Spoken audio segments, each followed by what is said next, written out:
Welcome to the kitchen where the flavors thrive. Join us on a journey, take a recipe dive. From spices to secrets we're cooking. All right, with welcome back, flair. everyone. Food Ready for and another stories deep waiting. dive? Always ready to dig in. Today, we're tackling something you might not expect. We're talking coleslaw. Coleslaw, huh? Yeah, you might be thinking coleslaw, really? But stick with us. We've got this super simple recipe, classic coleslaw. Cabbage, carrots, creamy dressing. But it's going to be our jumping off point for a journey. A journey, huh? Where are we headed? We're going to explore the surprising history of coleslaw, the wild world of global variations. Oh, and we're even going to dig into the science behind that awesome crunch. What makes a good coleslaw so satisfying? All right, I'm intrigued. So we're starting with a recipe. Tell me about it. Okay, so this recipe is pretty standard. Shredded green and purple cabbage, carrots, little onion.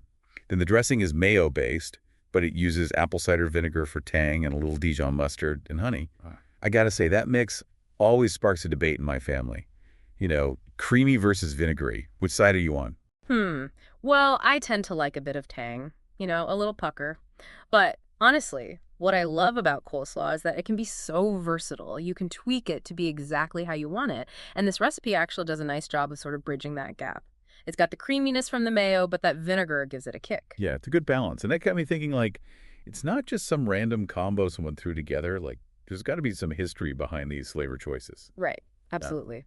Coleslaw has a longer and more interesting history than most people realize. So, spill the beans. Where does coleslaw even come from?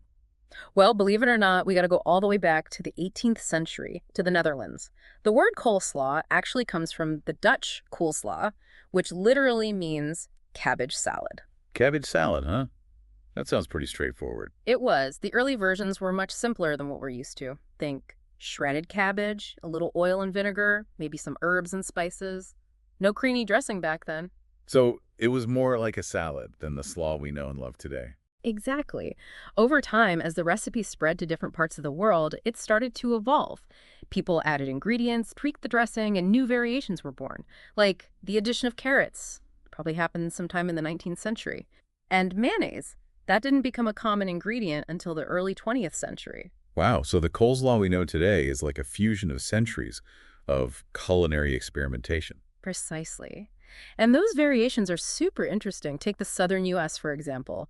They often use buttermilk in their coleslaw dressing, which makes it tannier and thinner. Oh yeah, buttermilk coleslaw is delicious. Yeah. It reminds me, I was reading about this Japanese coleslaw that uses sesame oil and shredded daikon radish. Have you ever heard of that? I have. It's a great example of how different cultures adapt recipes to use ingredients they have on hand and to suit local tastes. It's like culinary evolution.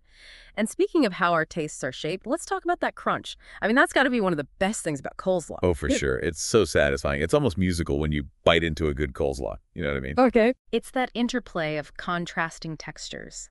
The crispness of the cabbage, the slight chewiness of the carrots. It's all about achieving the right bite. Not too soft, not too tough.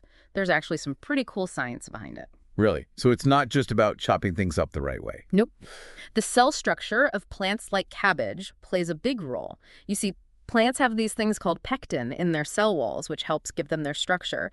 And the way you cut the cabbage, the thickness of the shreds, how long it sits in the dressing, all of that affects how the pectin behaves, and that, in turn, affects the final crunch. Wow. So there's a science to getting that perfect crunch. It's like coleslaw is this symphony of flavor and texture. It's more complex than I ever imagined. Definitely. And we often relegate coleslaw to the side dish category, but it's so much more versatile than that. Oh, totally. It's the perfect topping for pulled pork sandwiches, fish tacos. I mean, anything that needs a little burst of freshness and crunch. Exactly. It cuts through the richness of those dishes, adds complexity. It's not just a sidekick, it's a flavor enhancer, a texture hero. It can hold its own. It's coleslaw's hidden talent. Right.